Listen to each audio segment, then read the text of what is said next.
Dans un petit village entouré de brume, vivait un relieur solitaire nommé Elias.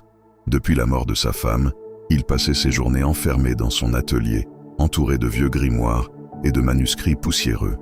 Une nuit d'octobre, alors que le vent soufflait comme pour arracher les tuiles du toit, un inconnu frappa à sa porte. L'homme, vêtu d'un manteau noir usé, portait un livre vide, relié en cuir sombre, orné d'un symbole que nul n'aurait su déchiffrer. Il tendit l'ouvrage à Elias et murmura simplement « Ce livre doit rester fermé, sauf si vous êtes prêt à en payer le prix. » Puis il disparut. Intrigué mais rationnel, Elias posa le livre sur son établi et tenta de l'oublier. Pourtant, dès le lendemain, il remarqua quelque chose d'étrange. Les pages, pourtant vierges la veille, contenaient désormais de l'écriture. Une encre noire, tremblante, traçait des lignes qu'il n'avait pas écrites. C'était son écriture. Et pire encore, ce qu'il lisait, c'était sa propre vie, écrite avec une précision inquiétante. Chaque matin, une nouvelle page s'était remplie. Et chaque soir, ce qui était écrit se réalisait.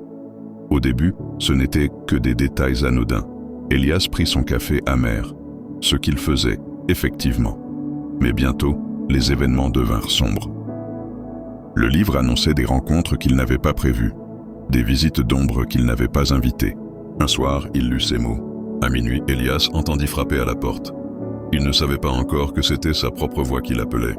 Frissonnant, il referma brusquement le livre, mais à minuit pile, 3 coups sourds retentirent. Il n'osa pas ouvrir.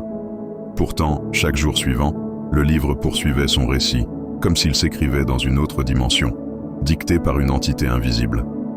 Elias tenta de le brûler, de l'enfermer dans un coffre en fer, de l'enterrer au fond des bois.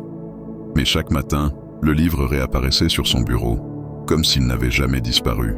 Puis, un matin, il lut la dernière phrase qui devait sceller son sort. Elias, enfin, écrivit la dernière page de sa vie, sans savoir qu'en réalité, il ne l'écrivait pas, il la vivait. Ce jour-là, Elias comprit. Il n'avait jamais été l'auteur. Il n'était que le personnage.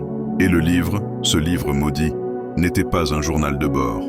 C'était un piège, un sortilège, un miroir vivant, capturant une existence ligne après ligne jusqu'à l'épuisement final.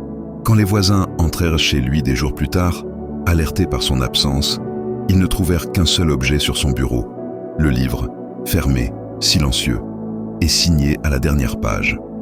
Fin du chapitre Elias. Le prochain commence bientôt. Depuis ce jour, le livre n'a jamais cessé d'écrire. Il attend simplement son prochain lecteur.